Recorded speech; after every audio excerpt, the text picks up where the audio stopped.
Well, obviously, it's very difficult to pressure the government of the People's Republic of China and the Chinese Communist Party to do anything domestically. They're economically powerful. They have strong support domestically from the majority Han population of China. That said, it's essential that the international community, be it non-governmental organizations or governments, say something and do something about what's going on in the Xinjiang region, about what's going on in the Uyghur region, because otherwise to simply look the other way is really unconscionable. It's unlikely that there will be an obvious or any kind of fast reaction in China to the sanctions from the United States and other countries, or perhaps to the partial boycott of the Olympics, or perhaps to any other kinds of findings or pronouncements by government or non-governmental bodies around the world. That's not how the government of the People's Republic of China works. They're not going to admit that their policies of the last several years have been a horrible mistake. But we are seeing changes in how this is playing out. Already they are downplaying the role of the camps. Many of the camps have been simply turned into prisons. They're no longer calling them vocational schools, although there are still people in them, and this system, this gulag of camps still exists and is still there as a threat.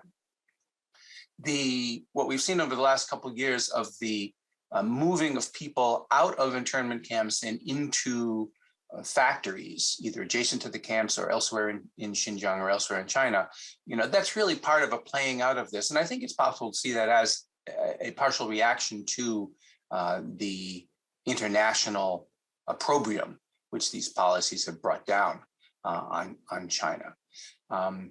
There was recently a new official appointed as first party secretary in Xinjiang.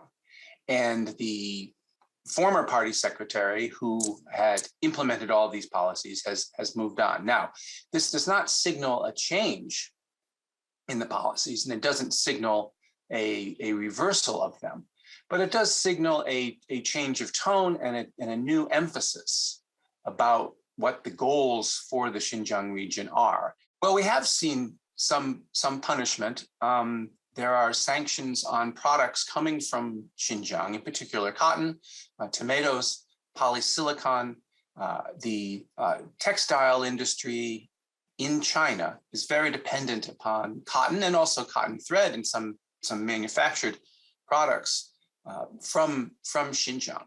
And the sanctions that have the sanctions that have been applied by the United States, by the EU, by UK, by Canada, and some other places, and the limits and concerns about exports from Xinjiang and also from China of products made in Xinjiang. Those sanctions are important. They have really put the fear into Chinese companies, but also international companies and multinational companies that source from Xinjiang and from China. And they are, even as we speak, working to diversify and change their supply chains because it's really impossible to certify that anything being made in Xinjiang these days is free of forced labor.